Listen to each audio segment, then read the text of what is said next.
എന്നത്തെയും പോലെ തന്നെ വീക്കിലി അനാലിസിസ് ആണ് സ്റ്റാർട്ട് ചെയ്യുന്നത്. മന്ത്ലിയിലായിരുന്നു നമ്മൾ കഴിഞ്ഞ ആഴ്ച തുടങ്ങിയത്. അപ്പോൾ മന്ത്ലിയിൽ തുടങ്ങാം. മന്ത്ലി ക്യാൻഡിൽ ഓപ്പൺ ചെയ്തിട്ട് 3 ദിവസം ആവുന്നുള്ളൂ. 2 ദിവസം ആയിട്ടുള്ളൂ. ഇത് 3ാമത്തെ ദിവസമാണ്. 2 ദിവസം കൊണ്ട് നമുക്ക് കിട്ടിയിരിക്കുന്ന പിക്ചർ എന്താണെന്ന് വെച്ചിട്ടുണ്ടെങ്കിൽ മന്ത്ലി ക്യാൻഡിൽ ഒരു ഇൻഡിക്കേഷൻ ക്യാൻഡിലാണ്. 2 ദിവസം കൊണ്ട് കിട്ടിയ പിക്ചറാണ്. നമുക്ക് കൂടുതൽ പറയാൻ പറ്റില്ല ഇനി എന്തൊക്കെയാണ് സംഭവിക്കുക എന്നുള്ളത്. മന്ത്ലി നോക്കുന്ന സമയത്ത് വളരെ ക്ലിയർ ആയിട്ടുള്ള ബുള്ളിഷ് മൂവ്മെന്റ് ആണ് ഗോൾഡിൽ തന്നിരിക്കുന്നത്. ഇവിടെ ഒരു സ്ട്രക്ചർ ബ്രേക്ക് വന്നിട്ടുണ്ട്.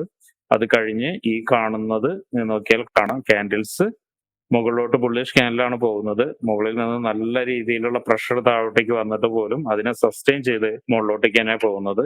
മന്ത്ലി ക്യാൻഡിൽ ഇപ്പൊ 2 ദിവസം കൊണ്ട് നമുക്ക് തന്നിരിക്കുന്ന ക്യാൻഡിൽ ബെയറിഷ് ആണെങ്കിൽ പോലും, അതായത് ഇൻഡിസിഷൻ ബെയറിഷ് ആണെങ്കിൽ പോലും ഈ മാസം നമ്മൾ എക്സ്പെക്ട് ചെയ്യുന്നത് 2500 തന്നെയാണ്. അത് ഏത് ആഴ്ചയിൽ വരും എന്നുള്ള കാര്യം നമുക്ക് കൃത്യമായിട്ട് പറയാൻ പറ്റില്ല. എന്തായാലും വീക്കിലി അനാലിസിസ് ചെയ്യുന്നതിനേക്കാൾ മുന്നേ നമുക്ക് മന്ത്ലി 1-2 കാര്യങ്ങൾ മാർക്ക് ചെയ്യാനുണ്ട്. അതിൽ പ്രധാനമായിട്ട് മാർക്ക് ചെയ്യുന്നത് കഴിഞ്ഞ മാസത്തിന്റെ ലോ ആണ്. അതുപോലെ തന്നെ കഴിഞ്ഞ മാസത്തിന്റെ ഹൈ ആണ്. അത് ഞാൻ മാർക്ക് ചെയ്തിടാം. കഴിഞ്ഞതിന്റെ മുന്നത്തെ മാസത്തിന്റെ ഹൈ മാർക്ക് ചെയ്യുന്നുണ്ട്. ഇത്രയാണ് മാർക്ക് ചെയ്യുന്നത്. സപ്പോർട്ടും റെസിസ്റ്റൻസും കാര്യമായിട്ട് മാർക്ക് ചെയ്യണമെങ്കിൽ കുറച്ച് താഴോട്ടേക്ക് വരണം. എന്തായാലും നമുക്ക് മാർക്ക് ചെയ്തിടാം. ഇവിടെ ഒരു എന്തുണ്ട്, ഇവിടെ ഒരു ഇംബാലൻസ് ഉണ്ട്. അതുപോലെ തന്നെ ഇത് ഒരു സപ്പോർട്ട് ഏരിയ ആണ്. പിന്നെ റെസിസ്റ്റൻസ് എന്ന് പറയുന്നത് ഈ ഒരു ചെറിയ ഏരിയ ആണ്. മാർക്കറ്റ് ഇപ്പൊ നിൽക്കുന്നത് ഈ ചെറിയ ഏരിയയിലാണ്. ഇത്രയാണ് മന്ത്ലി മാർക്ക് ചെയ്യുന്നത്. നമുക്ക് വീക്കിലി പോവാം. വീക്കിലേക്ക് പോകുന്നതിന് മുന്നേ ഒരു കാര്യം കൂടി മാർക്ക് ചെയ്യാറുണ്ട്. മന്ത്ലി ഇവിടെ ഇതിന്റെ ഉള്ളിൽ ഒരു ഇംബാലൻസ് ഉണ്ട്. ഇത് വളരെ ഇമ്പോർട്ടന്റ് ആയ ഒരു ഇംബാലൻസ് ആണ്. കാരണം എന്താണെന്ന് വെച്ചിട്ടുണ്ടെങ്കിൽ മാർക്കറ്റ് അതിന്റെ തൊട്ടടുത്താണ് നിൽക്കുന്നത്. ഓൾറെഡി അതിന്റെ അടുത്തോട്ട് വന്നിട്ട് മുകളിലോട്ട് പോയിട്ടുണ്ട്. ഒരുപക്ഷെ വീണ്ടും താഴോട്ടേക്ക് വരാനുള്ള സാധ്യത കാണുന്നുണ്ട്. അപ്പൊ അതുകൊണ്ട് ഞാൻ അതിന് മാർക്ക് ചെയ്യുന്ന ഇമ്പോർട്ടന്റ് ഇംബാലൻസ് ആണ് കേട്ടോ. അതെല്ലാവരും നോട്ട് ചെയ്ത് വെക്കുക. അതുപോലെ തന്നെ വേറൊരു ഇംബാലൻസ് കാണുന്നത് ഇതിലാണ്. ഇതും ഒരു ഇമ്പോർട്ടന്റ് ഇംബാലൻസ് ആണ്. അതും ഞാൻ വീക്കിലി വരുന്ന സമയത്ത് പറഞ്ഞുതരാം. അപ്പൊ ഏറെക്കുറെ പ്രധാനമായിട്ടുള്ള ഏരിയാസ് എല്ലാം നമ്മൾ മാർക്ക് ചെയ്തിട്ടുണ്ട്. നമുക്ക് വീക്കിലേക്ക് പോവാം. വീക്കിലിയിൽ പോകുന്ന സമയത്ത് മന്ത് എന്ന് പറയുന്നത് ഓൾ ടൈം ഹൈ ആണ്. അതിനെ ഓൾ ടൈം ഹൈ ആയിട്ട് മാർക്ക് ചെയ്ത് ഇടണം. ഓൾ ടൈം ഹൈയുടെ ഷോർട്ട് ഫോം ആണ് ATH കേട്ടോ. ഇനി വീക്കിലിയിൽ മാർക്ക് ചെയ്യാനുള്ളത്, മന്ത്ലി എല്ലാം അവിടെ എടുക്കട്ടെ. വീക്കിലിന് മാർക്ക് ചെയ്യാനുള്ളത് ഒരു സപ്പോർട്ട് ഏരിയ ആണ്. സപ്പോർട്ട് ഏരിയ ഇതിനായിട്ടാണ് മാർക്ക് ചെയ്യുന്നത്. ഇതായിട്ട് എടുക്കുന്നുണ്ട്. സപ്പോർട്ട് ഏരിയ മാർക്ക് ചെയ്യുന്നുണ്ട്. വീക്ക് സപ്പോർട്ടാണ്. റെസിസ്റ്റൻസ് ഇത് മന്ത്ലിയുടെയും വീക്കിലിയുടെയും ഒരുമിച്ചാണ്. അപ്പൊ അതുകൊണ്ട് ഞാൻ ഇതിനെ മന്ത്ലി വീക്കിലി എന്ന് പറഞ്ഞിട്ട് ഇടുന്നുണ്ട്. ഇവിടെ നമ്മൾ നേരത്തെ മാർക്ക് ചെയ്തിരുന്നത് ഇംബാലൻസ് ആയിട്ടായിരുന്നു മാർക്ക് ചെയ്തിട്ടുണ്ടായിരുന്നത്. ആ ഇംബാലൻസ് എന്താണ്? സപ്പോർട്ടാണ്. കറന്റ്ലി ഒരു സപ്പോർട്ടാണ്. അപ്പൊ ആ ഇംബാലൻസ് പ്ലസ് സപ്പോർട്ട് മാർക്ക് ചെയ്യുന്നുണ്ട്. ഇനി വീക്കിലിയിൽ ഒരു ഇംബാലൻസ് കിടക്കുന്നുണ്ട്. ഇവിടെ ഒരു ഇംബാലൻസ് കിടക്കുന്നുണ്ട്. ഒരു ചെറിയ ഇംബാലൻസ് ആണ്. ഡെയിലിയിലേക്ക് പോകുന്ന സമയത്ത് നമുക്ക് അത് ഗുണം വരും. ഇപ്പൊ ഇത്രയാണ് പ്രധാനമായിട്ടും ഇതിൽ മാർക്ക് ചെയ്യുന്നത്. ഇനി ഒരു ഏരിയയും കൂടി മാർക്ക് ചെയ്യാനുള്ളത് ഇവിടെയാണ്. ഇതിൽ നോക്കിയാൽ കാണാം, കഴിഞ്ഞ തവണ നമ്മൾ പറഞ്ഞിരുന്നു, അല്ലെങ്കിൽ കഴിഞ്ഞ ദിവസം നമ്മൾ പറഞ്ഞിരുന്നു, ഇതിന്റെ മുകളിൽ ഇതുവരെ ട്രേഡ് ചെയ്തിട്ടില്ല എന്ന് പറഞ്ഞിട്ടുണ്ടായിരുന്നു. ഇത്തവണ എന്ത് സംഭവിച്ചിട്ടുണ്ട്? അതിന്റെ മുകളിലേക്ക് പോയിട്ടുണ്ട്. മുകളിലേക്ക് പോയിട്ട് ഈ ഹൈ, ഇതിന് മുന്നേ ഉണ്ടായിരുന്ന ഹൈനെ അപ്രോച്ച് ചെയ്ത് വീണ്ടും മാർക്കറ്റ് ഒന്ന് താഴോട്ടേക്ക് ഇറങ്ങി വന്നിട്ടുണ്ട്. എന്ന് വെച്ചാൽ അതിന്റെ താഴെയാണ് ട്രേഡ് നടന്നുകൊണ്ടിരിക്കുന്നത്. അപ്പൊ ഇതിന് റെസിസ്റ്റൻസ് ആയിട്ട് എടുക്കുന്നുണ്ട്. പക്ഷെ അതൊരു മൈനർ റെസിസ്റ്റൻസ് ആയിരിക്കും. ഏറെക്കുറെ നമ്മളെല്ലാം മാർക്ക് ചെയ്ത് വെച്ചിട്ടുണ്ട്. ഇനി നമുക്ക് ഡേയിലേക്ക് പോവാം. ഡേയിലേക്ക് പോകുന്ന സമയത്ത് കഴിഞ്ഞ ദിവസങ്ങളിലൊക്കെ പറഞ്ഞ അതേ കാര്യം തന്നെയാണ്. എന്തായിരുന്നു? മാർക്കറ്റ് കുറെ നാളായിട്ട് കൺസോളേഷനിലായിരുന്നു. കൺസോളേഷൻ ഏരിയ എന്ന് പറയുന്നത് ഇതുമായിരുന്നു. അത് കൺസോളേഷൻ ബ്രേക്ക് തന്നിട്ടുണ്ട്. മാർക്കറ്റ് ബ്രേക്ക് തന്ന് ക്യാൻഡിൽ ക്ലോസ് ചെയ്തിട്ടുണ്ട്. എന്നിട്ട് അവിടെ നിന്ന് താഴോട്ടേക്ക് ഇറങ്ങി എന്ത് സംഭവിച്ചിട്ടുണ്ട്? ഇവിടെ ഒരു ഡീപ്പ് പുൾ ബാക്ക് എടുത്തിട്ടുണ്ട്. പുൾ ബാക്ക് എടുത്തിട്ട് വീണ്ടും മാർക്കറ്റ് ഹൈനെ അപ്രോച്ച് ചെയ്തിട്ടുണ്ട്. പക്ഷെ ഹൈനെ ബ്രേക്ക് ചെയ്യാൻ പറ്റിയിട്ടില്ല. 2 ദിവസമായിട്ട് മാർക്കറ്റ് ബെയറിഷ് മൂഡിലാണ് നിൽക്കുന്നത്. ബെയറിഷ് മൂഡിലാണെന്ന് പറയുമ്പോഴും അവിടെ സംഭവിച്ചിരിക്കുന്ന ഇൻഡിസിഷൻ ക്യാൻഡിലുകളാണ്. അപ്പൊ ഇൻഡിസിഷൻ സംഭവിച്ച സ്ഥിതിക്ക് മാർക്കറ്റ് ഒന്ന് താഴോട്ടേക്ക് വരാനുള്ള സാധ്യത കാണുന്നുണ്ട്. കുറച്ചും കൂടി താഴോട്ടേക്ക് വരാനുള്ള സാധ്യത കാണുന്നുണ്ട്. അതെങ്ങനെയാന്നുള്ളത് നമുക്ക് പരിശോധിക്കാം. അതിനു മുന്നേ നമുക്ക് ഡേയിലെ പ്രധാനപ്പെട്ട ഏരിയാസ് ഒന്ന് മാർക്ക് ചെയ്യാം. ഡേയിലെ പ്രധാനപ്പെട്ട ഏരിയാസ് എന്ന് പറയുന്നത് ഈ നിൽക്കുന്ന ഏരിയ. ഇപ്പൊ നേരത്തെ നമ്മൾ വീക്കിലി വരച്ച ഏരിയയിൽ ഇതാണ് ഒരു ഡേയുടെ സപ്പോർട്ട് വരുന്നത്. ഇനി അതുപോലെ തന്നെ ഇവിടെ ഇപ്പൊ എല്ലാം റെസിസ്റ്റൻസും അവിടെ തന്നെയാണ്. അപ്പൊ അതുകൊണ്ട് ഞാനിത് മന്ത്, വീക്ക്, ഡേ മാർക്ക് ചെയ്യുന്നുണ്ട്. അടുത്തൊരു സപ്പോർട്ട് എന്ന് പറയുന്നത് നേരത്തെ പറഞ്ഞ ഡീപ്പ് പുൾ ബാക്കിലെ ഏരിയ ആണ്. ഇതാണ് ഡീപ്പ് പുൾ ബാക്കിന്റെ ഏരിയ സപ്പോർട്ട് എന്ന് പറയുന്നത്. 2 സപ്പോർട്ട് നമ്മൾ മാർക്ക് ചെയ്തിട്ടുണ്ട്. അതുപോലെ തന്നെ റെസിസ്റ്റൻസ് മാർക്ക് ചെയ്തിട്ടുണ്ട്. ഇംബാലൻസ് എന്ന് പറയുന്നത് ഒരു ചെറിയൊരു ഇംബാലൻസ് ഇല്ല ഡേയിൽ. അത് ഓൾറെഡി എടുത്തിട്ടുണ്ട്. എടുത്ത ഇംബാലൻസ് ആണ്. ഇപ്പൊ ഡയൽ ഇംബാലൻസുകളോ കാര്യമായിട്ടൊന്നുമില്ല. എന്നാൽ ഇവിടെ ഒരു റെസിസ്റ്റൻസ് ബിക്കം സപ്പോർട്ടായി തീർന്നിട്ടുണ്ട്. പ്രത്യേകിച്ചും ഈ ഒരു മൈനർ സ്ട്രക്ചറിനെ വന്നിട്ട് ടച്ച് ചെയ്തിട്ട് റെസിസ്റ്റൻസ് ബിക്കം സപ്പോർട്ടായിട്ട് വന്നിട്ടുണ്ട്. ഇത്രയാണ് ഡയല് നമുക്ക് മനസ്സിലാവുന്നത്. ഡയയുടെ കാര്യം നേരത്തെ പറഞ്ഞ പോലെ തന്നെ മാർക്കറ്റ് ഇവിടെ വന്നു, ഇതിനെ ബ്രേക്ക് ചെയ്തു, താഴോട്ടേക്ക് ഇറങ്ങിയിട്ട് ഇംബാലൻസിൽ എടുത്തിട്ടുണ്ട്. ഇതിന് മുന്നുണ്ടായിരുന്ന വീക്കിലി ഇംബാലൻസിന് എടുത്തിട്ട് മാർക്കറ്റ് മുകളിലേക്ക് പോയിട്ടുണ്ട്. വീക്കിലി ഇംബാലൻസ് പ്ലസ് സപ്പോർട്ടാണ്. എങ്കിലും ഇപ്പൊ ഈ പറഞ്ഞ പോലെ തന്നെ 2 ദിവസമായിട്ട് ഒരു ബെയറിഷ് മോഡിലാണ്, ഒരു ഇൻഡിസിഷൻ ക്യാൻഡിൽ ആണ്. അപ്പൊ ഇൻഡിസിഷൻ ക്യാൻഡിലിനെ ഏതെങ്കിലും ഒരു ഹൈയോ ലോയോ ബ്രേക്ക് ചെയ്യാനുള്ള സാധ്യത ഉണ്ട്.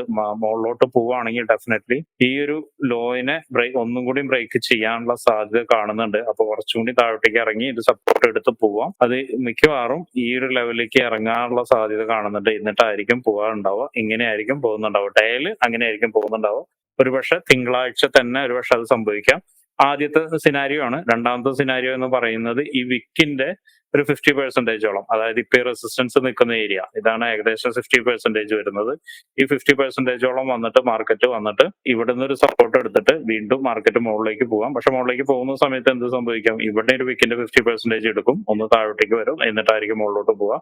അപ്പോ ഏറെക്കുറെ ഇങ്ങനെ ഒരു പ്രൈസ് ആക്ഷൻ ആയിരിക്കും കൂടുതൽ സംഭവിക്കുക. അപ്പൊ അത് എങ്ങനെയാന്നുള്ളത് നമുക്ക് തിങ്കളാഴ്ച തന്നെ നോക്കാം. ഡയൽ ഇങ്ങനെയാണ് കാണുന്നത്. ഇനി നമുക്ക് 4 അവറിലേക്ക് പോവാം. 4 അവറിലേക്ക് പോകുന്ന സമയത്ത് നമ്മൾ ഇത്രയും നേരം നമുക്ക് കിട്ടിയിരുന്നത് ബുള്ളിഷ് സെനാരിയോയിലായിരുന്നു നമുക്ക് കിട്ടിയിരുന്നത്. 4 അവറിലേക്ക് വരുന്ന സമയത്ത് ഒരു ബെയറിഷ് സെനാരിയോയിലേക്ക് ഒരു മൂവ്മെന്റ് നമുക്ക് കിട്ടിയിട്ടുണ്ട്. പ്രത്യേകിച്ചും വെള്ളിയാഴ്ച വൈകിട്ട് വീണ ക്യാൻഡില് പക്ഷെ നല്ല രീതിയിൽ റിക്കവർ സംഭവിച്ചിട്ടുണ്ട്. നേരത്തെ ഞാൻ പറഞ്ഞ പോലെ അനാലിസിസ് കൃത്യമായിട്ട് ഒരിക്കൽ കൂടി നിങ്ങൾക്ക് പോയി നോക്കി കഴിഞ്ഞാൽ മനസ്സിലാവും. ഈ ഒരു ഏരിയയിലേക്ക് മാർക്കറ്റ് ഇറങ്ങി വന്നിട്ട് നല്ല രീതിയിൽ എന്ത് സംഭവിച്ചിട്ടുണ്ട്? മാർക്കറ്റ് വന്ന പോലെ റിജക്ഷൻ തന്നിട്ടുണ്ട്. റിജക്ഷൻ തന്നതിന് ശേഷം പിന്നെ സംഭവിച്ചിരിക്കുന്ന ക്യാൻഡിൽ എന്ന് വെച്ചാൽ അതിന്റെ മുകളിലോട്ടാണ് വന്നിരിക്കുന്നത്. മുകളിലോട്ട് എന്ന് പറയുമ്പോൾ ഈ ഒരു ഏരിയ സപ്പോർട്ട് ആൻഡ് റെസിസ്റ്റൻസിന്റെ മുകളിലാണ് കറന്റ്ലി മാർക്കറ്റ് നിൽക്കുന്നത്. എന്ന് വെച്ചാൽ നല്ല രീതിയിൽ റിജക്ഷൻ ഇവിടം വരെ കിട്ടിയിട്ടുണ്ട്. ഈ ഒരു ഏരിയ വരെ എത്തിയിട്ടുണ്ട്. വീണ അതേ ക്യാൻഡിലെ ഇവിടം വരെ എത്തിയിട്ടുണ്ട്.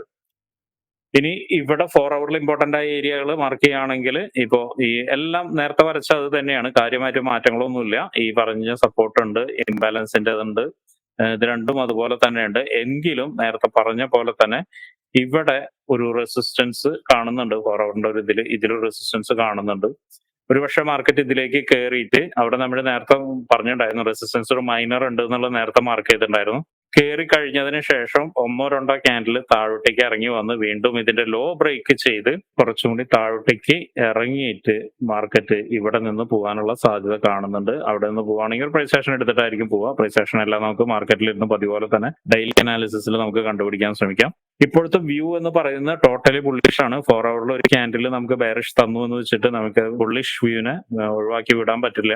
കാരണം അത്രയും സ്ട്രോങ് ആയിട്ടാണ് റിപ്പോർട്ട് എടുത്ത് മുകളിലോട്ട് വരുന്നത്. നോക്കിയാൽ കാണാം നല്ല ക്ലിയർ ആയിട്ടുള്ള പ്രൈസ് ആക്ഷൻ തന്നിട്ടുണ്ട്.